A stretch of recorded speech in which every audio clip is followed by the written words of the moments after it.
Over a month ago, you might have seen my video unboxing of the Truthear Zero Blue version 2, and you might be wondering what happened to that after the unboxing, because it took me so long to come up with this video.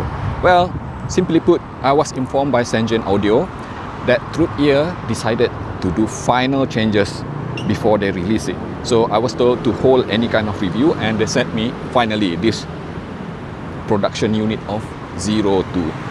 And on top of it, I did receive quite a lot of questions. Hey Andy, it does look like the same, no different at all from the blue one. So is there any kind of different at all? Is the nozzle bigger and blah blah blah, so many questions. It is pretty much still the same type of IEM, pretty much the same Zero from Truthear, which is dual dynamic driver inside and plastic made.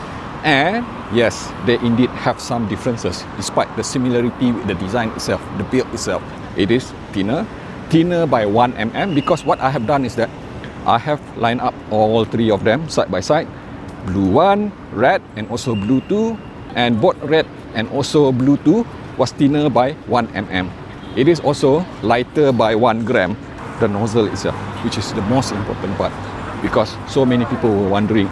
Apparently, so many people have issues with original blue one because it was considered to be quite big, and I admit it is big.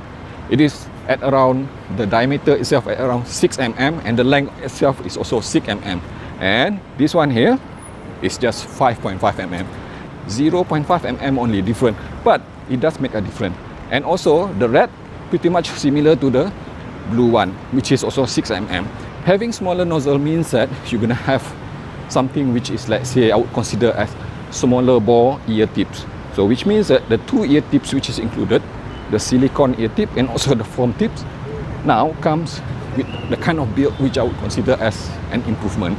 Improvement because the foam tip especially looks a bit thicker now because of the smaller bore, and the same can be said for the silicone tip.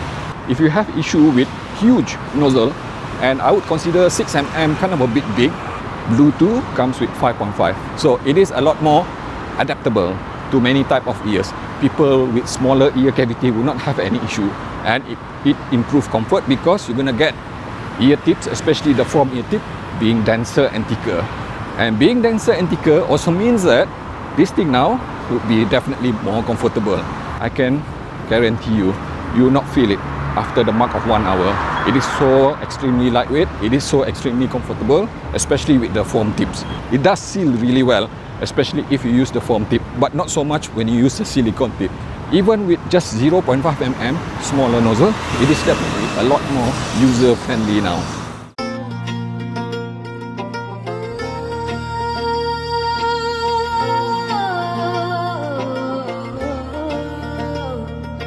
With just 5.8 ohm of impedance, I repeat, 5.8, crazy low, right?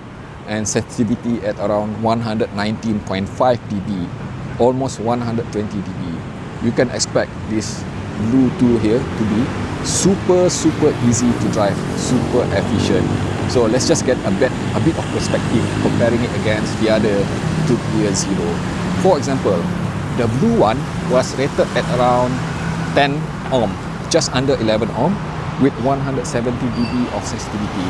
So it was already very efficient. And the red, in fact, was a bit higher at 17 ohm and 170 dB of sensitivity. So all of three of them are super easy to drive, suffice to say. And even without the, especially without the impedance adapter, they are just very efficient. But this is definitely the most efficient among all of them. And true indeed, when I attach it to my Sony Xperia 1 Mark IV here, very easy, or should I say very weak source like this, 3.5 mm single-ended, I was already getting the kind of sound which I would consider as wholesome. Something which I would consider as, you know, full authority with the dynamic itself. The sound doesn't sound like, it's lacking in anything. I am hearing the kind of sound which I would consider, which I would be able to use without complaining. But the bigger question now is that, does it scale with power? Does it scale with, if you attach it to something like this iBus X240 here? Okay, first and foremost, I think the good thing about it is that it does not sound shouty at all, despite being super sensitive, super efficient, so which is a good thing. But I feel that it does not scale that well as compared to some other IEM, because I am hearing perhaps at around 10% of improvement when it comes to resolution in imaging, because it was already super efficient and super sensitive, even when used with highly weak source like this Sony Xperia 1 Mark IV here. So no issue at all driving this Truthear Zero Blue 2.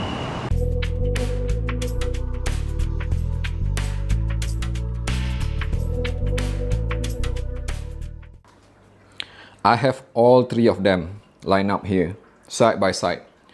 Truthear Zero series in collaboration with Crinacle, starting with this exceedingly popular, exceedingly successful Truthear Zero Blue Mark I, and this equally successful and popular Truthear Zero Red. They are almost like sold out in many places that I am aware of. And now we have this Truthear Zero Blue Mark II. The big question now, does it offer any kind of improvement?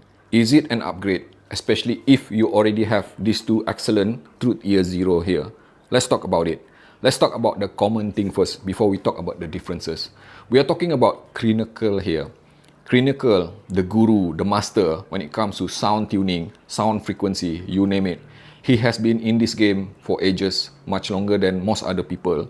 And the 3 IEM that you see here is essentially a collaboration of tuning, which he regards as being the very best for budget segment for under $100. And I agree with him. The crowd agree with him, because the sale volume of these two alone would suggest that definitely this thing is super successful. So let's talk about the sound and the performance itself.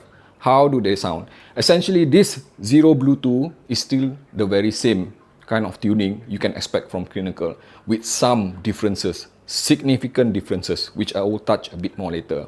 So in common, I would consider all three as being very well tuned. Very well tuned because I am hearing the kind of balance between technicalities, dynamic and musicality. Fairly analytical, fairly detailed, resolution is good, layering separation is good, and of course timbre is fairly good. Fairly good because I will explain later the differences. Let's talk about the first one here, Truthear Zero Blue Mark I. I do have some issues with this Truthear Zero Mark I because I'm just going to touch again on the subject of the nozzle. 6mm is kind of large for an IEM. If you have very big nozzle, then you have to work on the ear tips. And it is not easy to find the kind of ear tip, especially the kind of ear that I have. I need to use something which is less conventional, and in return I get inconsistent performance, which impact my listening experience with Truthear Zero Blue Mark I.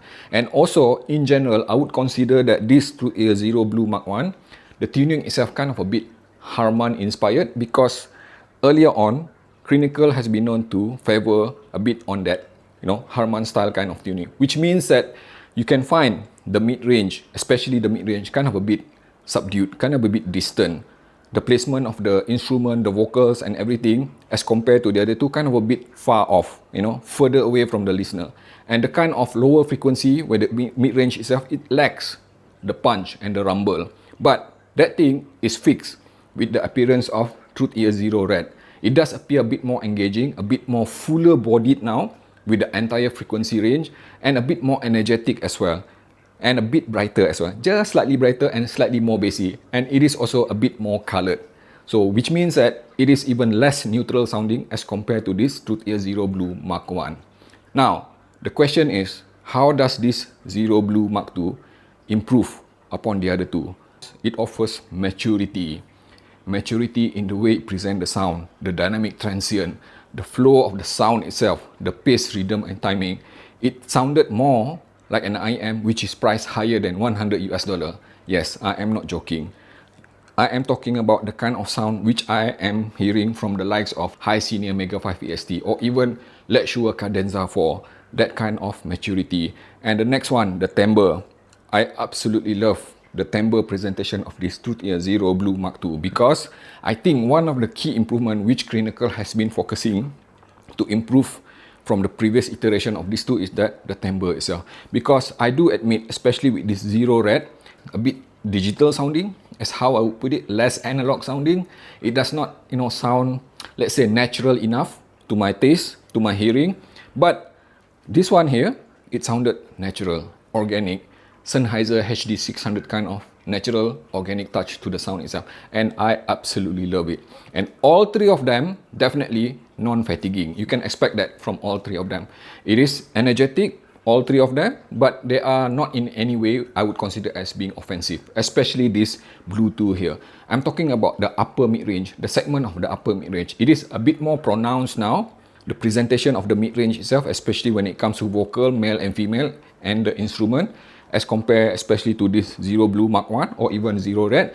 But it does not exhibit that much of coloration, which is a good thing. So I'm talking about a balance of being transparent at the same time being colored, to make it like, a bit more of flavoring, to make it exciting.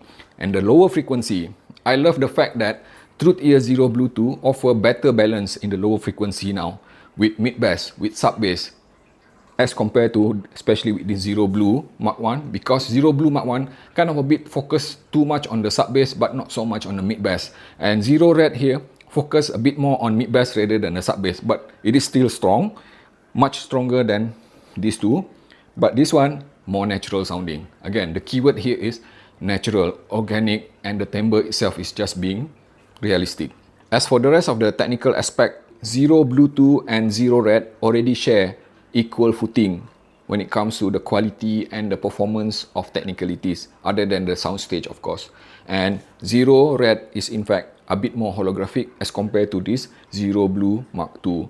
And of course, these two are a bit better if I were to compare with this original Zero Blue Mark I. So again, back to your question. I think it is very clear. The improvement that this Bluetooth offer over the other two is that it is more mature now.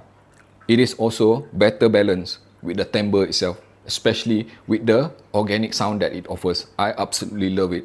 And with the pace, rhythm and timing, it is definitely non-fatiguing at all.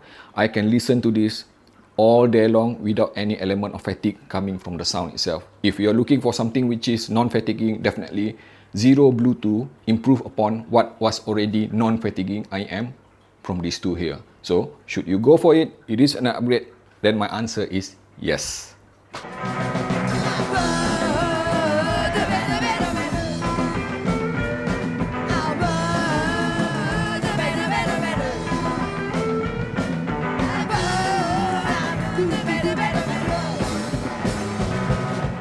Thank you so very much for watching the video until the end. Without skipping, I hope. Now click like and subscribe, and also follow me on Instagram under the name of Andy AV. And also, if you'd like to support me directly, because all of my videos and reviews are unpaid, I am not earning anything, you can join the membership below for behind the scene, especially for AAV Insider and above, which will allow you to see what I am doing behind the scene, and I will share some of the items which I would normally not share in the public.